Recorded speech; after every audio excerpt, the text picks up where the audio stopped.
लोकसंख्या नियंत्रणाच्या दृष्टिकोनातून आजच्या या ग्रंथाचा प्रकाशन सोहळा आजच्या काळाची प्रासंगिकता सूचित करणारा सोहळा आहे. अत्यंत महत्त्वपूर्ण असा हा प्रकाशन सोहळा आपल्या सर्वांच्या साक्षीनं संपन्न होतोय. या समारंभाचे प्रमुख अतिथी Mallikarjun Kharge ji, honourable chief minister Maharashtra Uddhav Thackeray ji, doctor Nitin Raut, doctor Kevin Brown, KC Raju. There are some people in the audience whom I can see. Dr. Kasare, Girish Gandhi, Chandrasekhar Meshram, collector Shri Chaturvedi, Tamil Nadu से आए हुए विधानसभा के सभासद, भाई और बहनों, मुझे नहीं लगता कि अब अध्यक्ष का भाषण सुनने की इच्छा और अभी बची है, लेकिन मैं कुछ शब्द आपके सामने रखूंगा क्योंकि as a chairman of this function I am expected to speak something. लेकिन मुझे ये लगता है मैं 2-3 बातें कहूँगा, आप सुनिए. ये जो किताब आज लॉन्च हुई है, रिलीज़ पहले हुई थी, ये बहुत इम्पॉर्टेंट किताब है.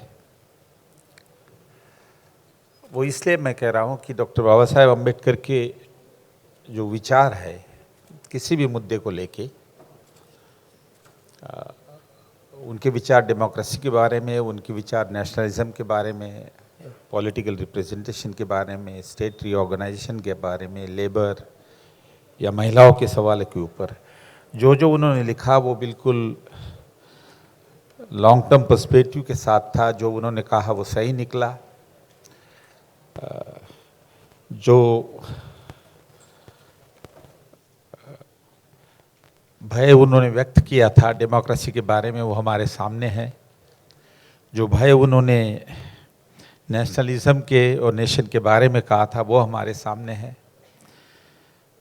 इसलिए उनके जो विचार किसी भी मुद्दे पे है वो मेरा ख्याल है ठीक तरह समझना ज़रूरी है. यदि समझे तो कुछ फ़ायदा ही होगा.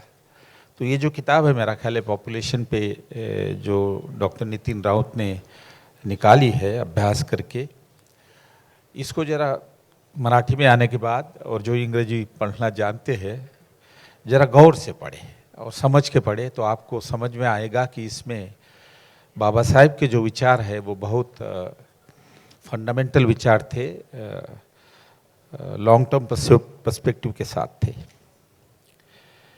एक मुद्दा मैं कहना चाहूँगा कि ये जो किताब है ये सिर्फ पॉपुलेशन कंट्रोल्स से सीमित नहीं है. किताब में भी उस तरह का डिस्कशन नहीं है, लेकिन बाबा साहेब के जो विचार है वो सिर्फ पॉपुलेशन कंट्रोल्स से सीमित नहीं है या मर्यादित नहीं है. यदि आप देखेंगे कि पॉपुलेशन को रेगुलेट करना और नियमित करना, ये जो मुद्दा उन्होंने उठाया वो एक समय पे नहीं उठाया, वो लगातार कहते आ रहे हैं. मैं बताऊंगा आपको कि पहली बार उन्होंने लिखा पॉपुलेशन के बारे में 1918 को. उसकी बात मैं थोड़ी सी करूंगा. 1918 के बाद उन्होंने 37 में जो इंडिपेंडेंट लेबर पार्टी बनाई उसमें अपने मैनिफेस्टो में पॉपुलेशन कंट्रोल के बारे में नीतियाँ बताई. 1938 में बॉम्बे प्रेसिडेंसी जो प्रोविंशियल गवर्नमेंट था उसमें बिल रखा जिसका जिक्र बहुत लोगों ने किया. 1942 में शेड्यूल कास्ट फेडरेशन का आप मैनिफेस्टो देखेंगे तो लंबा प्यारा है पॉपुलेशन कंट्रोल पे. 1942 एंड 46 जब वो मिनिस्टर थे, लेबर मिनिस्टर थे, और जब इकोनॉमिक रिकंस्ट्रक्शन प्लान बना तो पॉपुलेशन कंट्रोल को ध्यान में रखते हुए उन्होंने स्ट्रैटेजी दी और विचार दिए अपने. जब घटना बनाई तो घटना के वक्त उन्होंने वो विचार रखने की बात की, उसका किस्सा मैं सुनाऊंगा बाद में आपको. और 62 में जो रिपब्लिकन पार्टी का मैनिफेस्टो आया, 57 में बनाया था, उसमें जिन्होंने वो बनाया वो बाबा साहेब के विचारों को सामने रखते हुए रखा।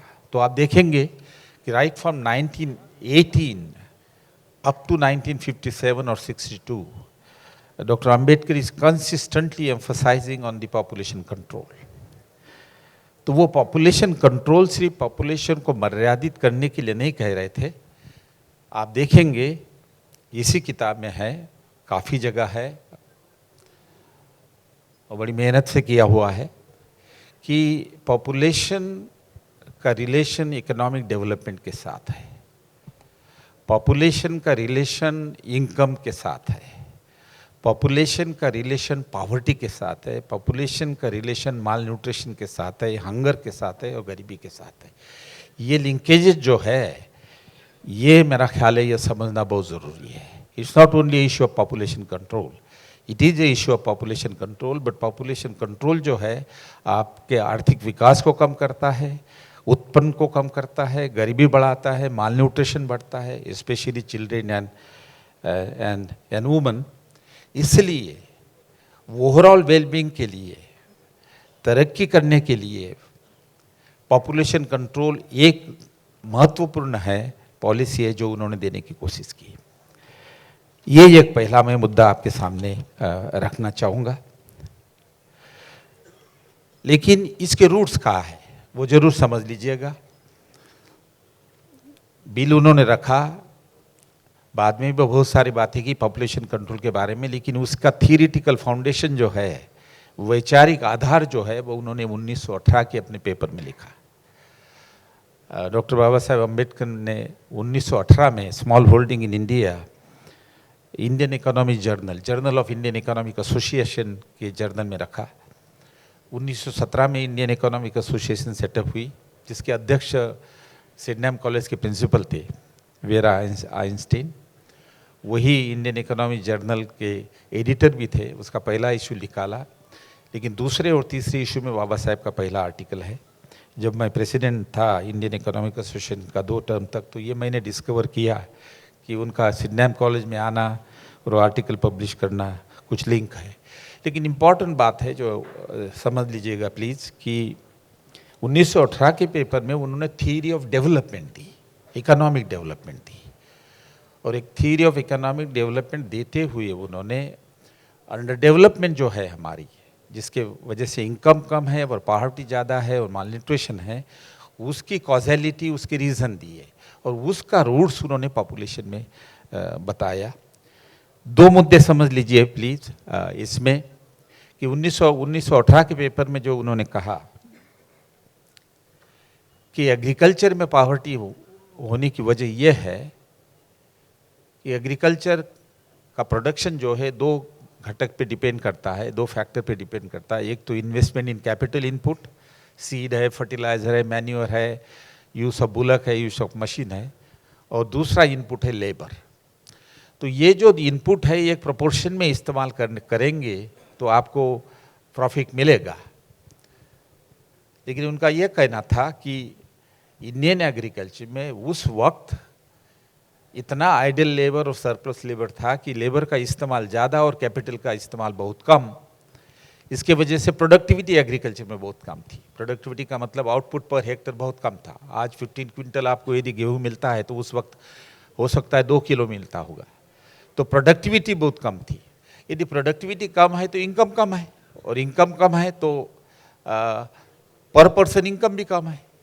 एक तरफ तो इनकम कम है और दूसरी तरफ पॉपुलेशन ज़्यादा है। तो उन्होंने ये कहा कि under development of agriculture, lower income in agriculture is primarily because of surplus labour, and surplus labor is there because of overpopulation. Therefore you have to control the population in order to increase productivity, increase income, reduce poverty and reduce malnutrition. और उन्होंने तरीका दिया, 2 minute में बताऊंगा। वो तरीका वो important है, जो तरीका समझना बहुत ज़रूरी है। वो ये है कि उनका कहना है कि सरप्लस लेबर को निकालो एग्रीकल्चर से, take out this surplus labour from agriculture and transfer it to industry. वहाँ उन्होंने अपनी थियरी ऑफ इकोनॉमिक डेवलपमेंट दी कि इंडस्ट्री को बढ़ावा दे दो, इंडस्ट्रियल डेवलपमेंट करो और लेबर को माइग्रेट कराओ इंडस्ट्री में, ताकि एग्रीकल्चर प्रिपरेशन लेबर का कम होगा, वर्कर की प्रोडक्टिविटी बढ़ी, इनकम बढ़ेगा, पर कैपिटा इनकम बढ़ेगा, गरीबी कम होगी. So the balanced development of industry or development of industry for agriculture development, he suggested transfer of population from agriculture to industry, but at the same time reduce the surplus labor. And to reduce the surplus labor means to reduce the population. तो ये समझना बहुत ज़रूरी है कि बाबा साहेब ने population control के issue को आइसोलेटेड तरीके से नहीं दिखा. पॉपुलेशन कंट्रोल इकोनॉमिक ग्रोथ के लिए ज़रूरी है, गरीबी हटाने के लिए ज़रूरी है, इनकम बढ़ाने के लिए ज़रूरी है. यदि कम इनकम है वो ज़्यादा पॉपुलेशन में बांटा तो पर कैपिटा इनकम बहुत कम होगा और पॉवर्टी रहेगी नहीं. ये जो बात है ये मेरा ख्याल है समझना ज़रूरी है, और यही विचार लगातार उन्होंने 1946 तक और 1955 तक रखा. एक बात बता दूं मैं आगे जाने के पहले कि ज़्यादा समय नहीं लूँगा, लेकिन कुछ बातें मेरा ख्याल है आपने समझना ज़रूरी है कि ये जो बाबा साहेब ने थीरी दी, that is to transfer surplus labour to industry which will help industrial development as well as agriculture development, ये इसी आधार को मान के ऑर्थर लेविज जो है 1956 में एक थीरी बिल्डअप की, economic development through unlimited supply of labour, और जिसके ऊपर उनको नोबेल प्राइज़ मिला. Can you imagine? The original idea was developed by Dr. Baba Saheb Ambedkar in 1918. जिस आइडिया को उन्होंने एक्सपांड करा के उनको नोबेल प्राइज़ मिला. और आपने ये भी देखना चाहिए और समझना चाहिए कि जो हमारी जो नीति रही, स्पेशली जवाहरलाल नेहरू यूनिवर्सिटी के जवाहरलाल नेहरू की लीडरशिप में सेकंड फाइव प्लान में, कि हमने इंडस्ट्री पर काफ़ी फोकस किया. बेसिक और कई इंडस्ट्री हमने गवर्नमेंट में डाली, और इंडस्ट्रियलाइजेशन की वजह से gradually migration of labour from agriculture to industry हमने अलाउ किया. इसलिए जो बाबा साहेब के विचार थे वो सेकंड फाइव प्लान में भी उसका इस्तेमाल हुआ. बाद में उन्होंने, आप देखेंगे कि बिल भी रखा, बिल के बारे में मैं बिल्कुल नहीं कहूँगा, लेकिन इंडिपेंडेंट लेबर पार्टी के इसमें जो उन्होंने कहा, आपको पढ़ के सुनाऊँगा कि वो कितना पॉपुलेशन कंट्रोल के बारे में इंटरेस्टेड थे. The party believed that the fragmentation of holding and consequent poverty of the agriculture are mainly due to the pressure of population on land, and unless the pressure is relieved by draining of excess population subsisting on land, fragmentation will continue, and the condition of agriculture will remain as poverty stricken as it today. Population pressure को agriculture के साथ independent labour party के manifesto में वो बताते हैं. 1937 में, 1938 में बिल रखा, नितिन राउत जी ने और सब ने इस बिल के बारे में बताया, मैं नहीं कहूँगा आपको. लेकिन एक बात ज़रूर कहूँगा कि जब वो फिर लेबर मिनिस्टर बने 1942-46 में, तो वहाँ मेरा ख्याल है समझना ज़रूरी है, वो रुके नहीं वहाँ पर. 42 और 46 के बीच पीरियड बहुत इम्पॉर्टेंट है. वो इसलिए है कि सेकेंड वर्ल्ड वॉर ख़त्म होने का आ रहा था, तो रिहेबिलिटेशन प्लान बना इंडिया के लिए कि जो सोल्जर आएंगे, इंडियन सोल्जर, उनको रिहेबिलिट करना होगा. जो इंडस्ट्रीज हमारी अभी मिलिट्री का प्रोडक्ट प्रोड्यूस कर रही है, उसको हम ऑर्डिनरी कंज्यूमर और कैपिटल गुड प्रोड्यूस करें. तो प्लान बना, वो प्लानिंग कमेटी बनी जिसके बाबा साहेब मेंबर थे. 7 ही मिनिस्टर थे एग्जीक्यूटिव काउंसिल में, तो बाबा साहेब उसमें मेंबर बने. लेकिन he was one of the best economist, so he really influence the reconstruction plan. मैं उसमें डिटेल में नहीं जाऊंगा, उसको आधार मान के मेरी किताब आई है वाटर एंड पावर पॉलिसी, उसी से वो सारा निकल आया है. लेकिन इम्पॉर्टेंट बात है कि जो थीरी 1918 में उन्होंने डेवलप की, वही उन्होंने 1942-46 में इकोनॉमिक प्लान में लगाई. वो ये है कि आप पॉपुलेशन प्रेशर एग्रीकल्चर से रिड्यूस करो, उसके लिए इंडस्ट्रियल डेवलपमेंट करो. Industrial development will drain away the labour, agriculture पर प्रेशर कम होगा, लैंड साइज बढ़ेगी. और फिर उन्होंने कहा उसमें कैपिटल इन्वेस्टमेंट करो, सीड, फर्टिलाइजर, और वही नीति उन्होंने उस वक्त बताई. लेकिन पॉपुलेशन प्रेशर का जिक्र उस वक्त भी किया. मैं आपको पढ़ के सुनाता हूं. बाबा साहेब लिखते हैं, nothing could open possibilities of making agriculture profitable except a serious drive in favour of industrialisation, जो सेकंड फाइव प्लान में कांग्रेस ने किया. For it is industrialization alone which could draw away the excess population. which was exerting such enormous pressure on land into gainful employment other than agriculture.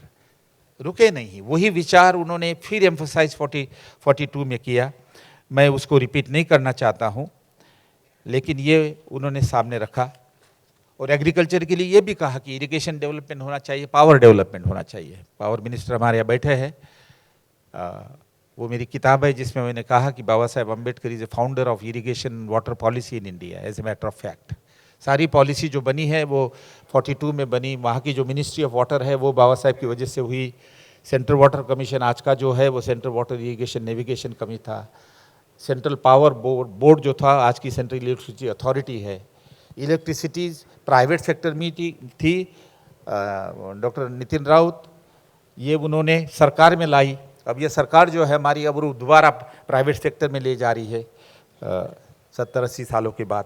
लेकिन ये उन्होंने किस लिए कहा है कि irrigation and power is necessary for industrialisation which will absorb the labour from agriculture. मैं पढ़ के सुनाता हूँ, बहुत ही इम्पोर्टेंट विचार है और ये स्पेशली इलेक्ट्रिसिटी के लिए है.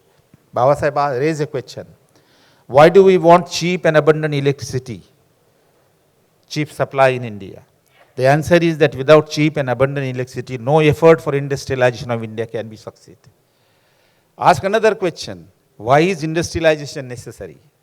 The answer to the question is we want industrialization of India as the surest mean to rescue the people from the eternal cycle of poverty.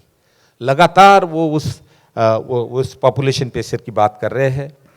मैं आपको शेड्यूल कास्ट फेडरेशन का जब मैनिफेस्टो आया 51 में election के वक्त, जोर दे के उन्होंने कहा, इतना ही पढ़ के सुनाऊंगा उसके बाद मैं ख़त्म करता हूँ क्योंकि ये बहुत इम्पॉर्टेंट है. ये 51 का मैनिफेस्टो है शेड्यूल कास्ट फेडरेशन जब इलेक्शन हुआ. The problem of poverty, agriculture afford employment for only a part of the year so that large proportion of the worker engaged in this occupation are more or less ideal for rest of the year. Surplus labor.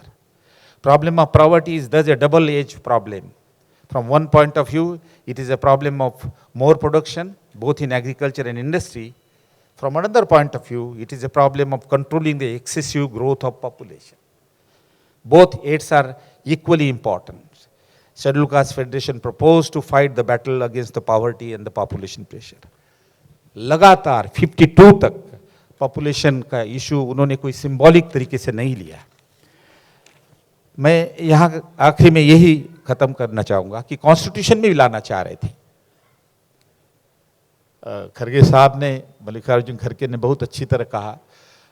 मुझे याद है, मेरा ख्याल है कुछ साल पहले doctor Kasare के साथ इस बात का जिक्र हुआ था. जब वो ड्राफ्टिंग कमेटी के चेयरमैन थे तो बड़े सीरियस मूड में बैठे हुए थे, टेंसिव मूड, परेशान. तो उनके जो सीनियर ड्राफ्टिंग कमेटी के मेंबर थे उनके पास गए. He was walking through his office. तो उन्होंने पूछा, doctor Ambedkar why are you in pensive mood, मग्न तरीके से हो, परेशान भी हो. तो उन्होंने उनको कहा कि भाई मैं सोच रहा हूँ कि पॉपुलेशन कंट्रोल का इशू कॉन्स्टिट्यूशन में कैसे लाऊं. जो आपने कहा खड़गे जी. तो अलाउद्दीन बोले, क्योंकि मेरा ख्याल internally he was not in favour. तो उन्होंने कहा इंग्लिश में कहा उन्होंने कि thank God the British have not brought a population control, otherwise we would not have doctor Ambedkar as a chairman of the drafting committee, given that he was the 14th child of Ramji Ambedkar. तो लेकिन घटना में लाना चाह रहे थे. Look at the seriousness of the issue. तो ये बात है. मैं इसके साथ खत्म करूंगा कि जो उन्होंने कहा है, यदि आप बॉम्बे प्रेसिडेंसी में जो उन्होंने बिल रखा था उसमें रोहन जो थे उन्होंने जो प्रेजेंट किया वो पढ़े, 10-12 पेज का है वो. तो उन्होंने सारे लिंकेजेस वहाँ दिए हैं, डाटा दिया है कि एग्रीकल्चर का इनकम कम होने की वजह से पर पर्सन इनकम कम है, फैमिली बड़ी है, हर एक के हिस्से कम आता है, खाना कम है, मालन्यूट्रिशन है, चाइल्ड मॉर्टेलिटी है, इन्फेंट मॉर्टेलिटी है, महिलाओं की सेहत खराब हो जाती है, एनीमिया का प्रोपोर्शन कम बहुत ज़्यादा है. इसलिए पॉपुलेशन कंट्रोल करना, जिसकी वजह से ग्रोथ भी बढ़ेगी, पॉवर्टी भी रिड्यूस होगी.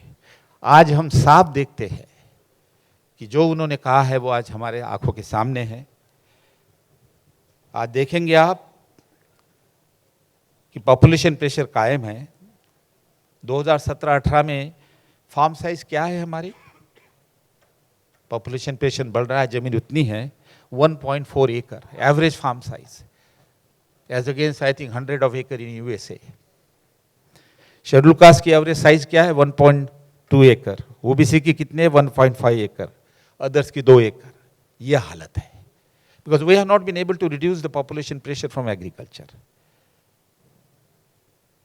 और स्मॉल फार्मर की प्रोपोर्शन जो आज है, खरगे साहब ने इसका जिक्र किया, 75% स्मॉल फार्मर है जिनकी एवरेज साइज जो है वो 0.346 एकड़ है। क्या गरीबी हटेगी, क्या फार्मर की स्थिति ये हो जाएगी। इसका एक और उदाहरण है कि एग्रीकल्चर जो नेशनल इनकम में कंट्रीब्यूट कर रहा है उसका शेयर सिर्फ 16% है। 100 रुपये यदि हम नेशनल इनकम है हमारा, तो एग्रीकल्चर का शेयर सिर्फ 16 रुपये है, लेकिन उनके ऊपर वर्कर कितने डिपेंड कर रहे हैं 46%। 16 रुपये जनरेट हो रहा है लेकिन 46 लोग उसके ऊपर डिपेंड कर रहे हैं। पर कैपिटा इनकम तो कम ही होगा, कंजम्पशन कम होगा, गरीबी होगी, माल न्यूट्रिशन होगा। आज हम देखते हैं कि गरीबी कितनी है। मैं वो आपको फिगर देने की परेशान नहीं करूंगा आपको, लेकिन आप माल न्यूट्रिशन देखिए, चाइल्ड मॉर्टेलिटी है, इन्फेंट मॉर्टेलिटी है। ये जो मॉर्टेलिटी का कॉन्सेप्ट है कि जन्म होते ही बच्चा मरना, 1 साल के बाद मरना, 5 साल के बाद मरना, सारे फिगर देखेंगे तो आपको नजर आएगा कि ये कितना अभी भी कायम है because of population pressure and low income. ये सारा मिला के कल्मिनेट होके लाइफ एक्सपेक्टेंसी में आता है। तो रिसेंट लाइफ एक्सपेक्टेंसी की फिगर क्या है 57 year on an average. The age at which an average Indian dies is 57 year. Survive 57 year. Scheduled caste का 55, scheduled tribe का 48. Can you imagine a situation that the average tribal dies at the age of 48? All India का 57 है। तो मैं ये समझता हूँ कि डॉक्टर बाबा साहेब अम्बेडकर ने जो कहा कि पॉपुलेशन प्रेशर को वो आइसोलेटेड नहीं देख रहे, तो पॉपुलेशन प्रेशर का रिलेशन इकोनॉमिक डेवलपमेंट और पॉवर्टी के साथ है। तो वेल बीइंग के लिए आपको पॉपुलेशन कंट्रोल करना ज़रूरी है because it affect income, it affect poverty, it affect malnutrition and everything. So his thoughts are very live, very relevant today and I think मेरा ख्याल है ये सही बात है कि इस किताब को मराठी में ट्रांसलेट करें, इसको डिस्ट्रीब्यूट करें, इसके ऊपर चर्चा हो। आपने मुझे बुलाया, थोड़ा मैं ज़्यादा बोल गया, 10 मिनट दिए थे मुझे, लेकिन मुझे लगा कि मैं आपको ये कुछ शेयर करूं जो बाबा साहेब का पूरा विचार है। जितना फंडामेंटल डेमोक्रेसी और नेशन के बारे में, उतना फंडामेंटल वो पॉपुलेशन और इकोनॉमिक डेवलपमेंट के